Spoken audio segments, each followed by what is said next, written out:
여러분, 당좌 예금이다. 일반적으로 기업에게는요, 마이너스 통장이라고 이야기할 수 있는 예금입니다. 비교적 큰 규모의 금액을 자주 넣었다 뺐다 하는 사람들에게는요, 뭐 기업이나 혹은 개인 사업자 중에 큰 개인이겠죠. 아주 필수적인 겁니다. 돈을 일반적으로 넣어놓고 말입니다. 그 한도 내에서 당좌를 대출을 계속 쓰는 거거든요. 예. 그런데 이 당좌 예금 잔액이 엄청나게 줄어들고 있습니다. 여러분 이거 한번 보실래요? 2021년 대비 2023년 1월입니다. 당좌 잔액 감소율이 여러분 70.6%예요. 당좌 예금 잔액이 많아야 되잖아요. 그래서 기업들이 많이 빌려서 쓰고 또 넣기도 하고 이러면서 경제의 활력을 확확 불어넣어야 되거든요. 그런데 당좌 예금 잔액이 70.6%가 떨어졌다. 이 말은요, 기업이 당좌 예금을 할 수 있는 한계에 도착했다는 그런 뜻도 됩니다. 저는 이것이 기업에 현금이 진짜 없다 이렇게 이야기할 수가 있을 것 같습니다. 여러분 이거 한번 보세요. 이게 실제입니다. 2021년 12월에 법인의 당좌 예금은요 5조 7,159억 원이었습니다. 그런데 2023년 1월에는요 1조로 줄어들었습니다. 1조 6,814억 원이에요. 엄청나게 줄어들었죠. 심지어 어떤 은행의 경우는요 2021년 말에 1조 5천억 원이었거든요. 그런데 지난해 말에는요 800억 원으로 줄어들더니요 1월 달에는 400억 원으로 줄어들었습니다. 그러면 당좌 예금을 하는 법인들이 굉장히 적어졌거나 그렇지 않으면 법인들 중에는 폐업을 했다는 이야기잖아요.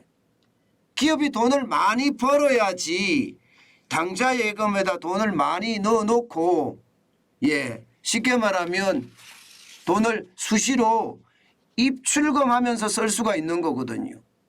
그런데 그게 안 된다는 거예요.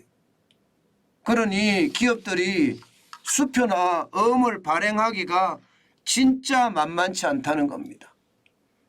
5조 7,159억 원이 2022년 되니까 2조대로 절반으로 확 꺾입니다. 2조 8,089억 원으로 꺾이고요. 2023년 1월에는 1조 6,814억 원으로 꺾였으니까 기업은 점점 현금이 바닥나고 있다는 뜻입니다. 심지어 말입니다, 여러분. 계좌 수도 굉장히 많이 줄었습니다. 금액도 많이 줄었지만 계좌 수도 많이 줄었거든요. 계좌 수가 2021년 12월에는 34,449개였습니다. 그런데 2023년 1월에는 2만으로 빠집니다. 27,946개까지 떨어집니다. 물론 2022년 말에도 마찬가지입니다. 27,973개까지 떨어졌으니까요. 2023년 1월에 떨어진 수치를 보면 적어도 말입니다. 당좌 예금 계좌 수가 18.9%나 떨어진 거예요. 18.9%. 굉장히 많이 떨어졌죠. 계좌 수가 줄어든다는 이야기가 여러분 어떤 의미일까요? 기업이 쉽게 말하면 부도 처리됐거나 혹은 폐업을 했다는 이야기예요. 다시 말해서 당좌 계좌를 만들었던 기업 10개 중에는 말이에요. 10개 중에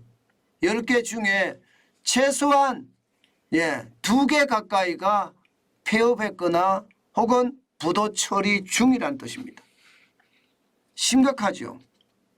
실제로 진짜 심각한 수치입니다. 이것을 보면요. 시장이 지금 생각하는 것보다가 더 최악이다. 이렇게 이야기할 수가 있습니다. 당좌 예금 잔액이 줄었다는 것은요. 그만큼 말입니다.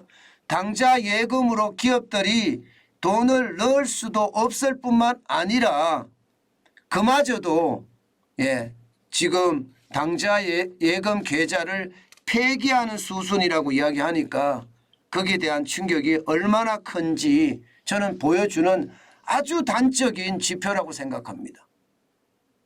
제가 여러분들에게 작은 단서만 있으면 그것을 저는 과거와 현재까지 그리고 미래를 본다고 말씀을 드렸잖아요.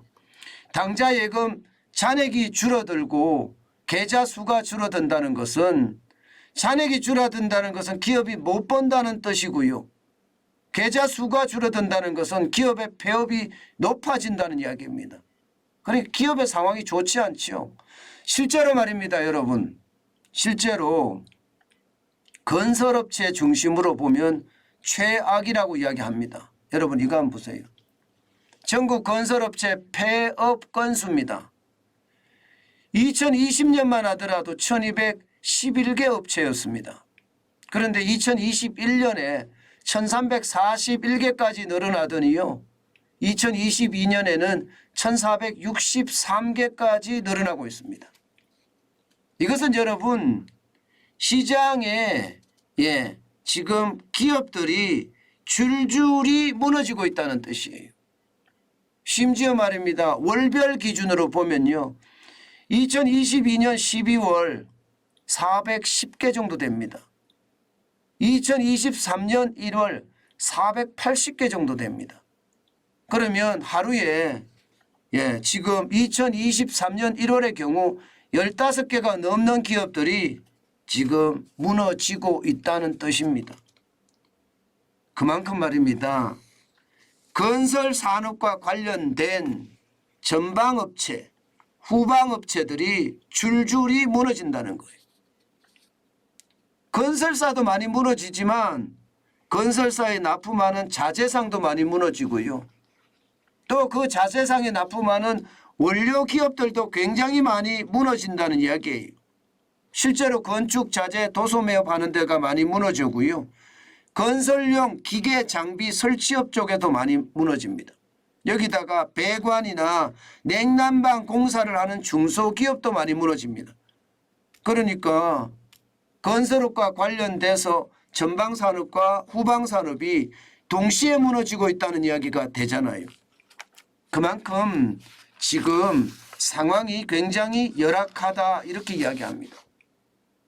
1463곳이라는 2023년의 폐업 건수는요. 지금 전체적으로 보면 2018년부터 보면요. 5년 내 최고치를 기록하고 있습니다. 그중에서도 서울, 경기, 인천, 수도권에서 망하는 업체가 굉장히 많아요. 711곳이니까 48.6%입니다. 그러면 여러분 지금까지는 레고랜드 사태 이후에 지방 건설사들이 PF 대출을 못 받아서 위험하다 이런 말씀을 드렸는데 이게 여러분 이제 수도권까지 점점 확장돼서 온다는 거예요. 지방 건설사들의 부도에 이어서 말입니다. 수도권 업체들까지도 지금 타격을 받고 있다 이런 얘기니까 시장의 불안감이 당연히 커지겠죠. 실제로 많이 커질 겁니다. 게다가 말입니다. 2023년 지금도 심상치 않습니다. 부동산 가격은요.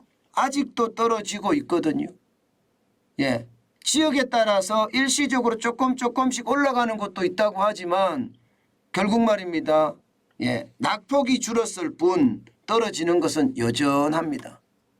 그렇게 되면 여러분 건설사들 또 건설사와 관계된 전방산업이나 후방산업들 그런 기업들이 제대로 버텨낼까요? 사실 당좌예금이 이렇게 주는 것을 보면 결국 빚을 못 갚는 기업들이 굉장히 늘어난다는 이야기인데 벌지를 못하니까 당좌예금에 넣을 돈마저도 부족하다는 이야기가 되는 거잖아요. 사실 여러분도 보시다시피 기업 부채 지금 장난 아닙니다. 예, 2022년 2분기 기준으로 보면 2,476조 3천억 원이나 됩니다. 어마어마합니다. 이게 2017년까지만 하더라도요. 1,698조 6천억 원이었거든요.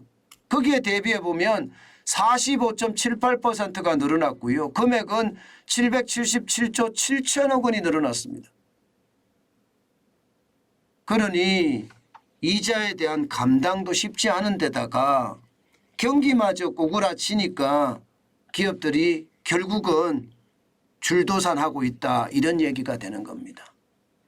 저는 기업들이 활력을 찾았으면 좋겠습니다. 그렇지만 여러분들도 지금 뭐 당좌예금 잔액에서 보듯이 기업들의 상황은 점점 나빠지고 있다. 저는 그렇게 생각합니다. 이게 여러분 나빠진다는 게 결국은 말입니다. 실적에 쇼크가 간다는 거거든요. 실적이라는 것은 기업이 생존하는 핵심 기초지표입니다. 그런데 매출액이 떨어지고 순이익이 떨어지면 기업은 못 버팁니다. 순이익이 마이너스로 내려가면 더 못 버팁니다. 지금 실제 실물 경제에서는요. 상황이 나쁘다. 저는 이렇게 지금 보고 있습니다. 그 정도로 우리 기업들의 어떤 실물 경제 상황은요. 좋지 않은 것이 현실입니다.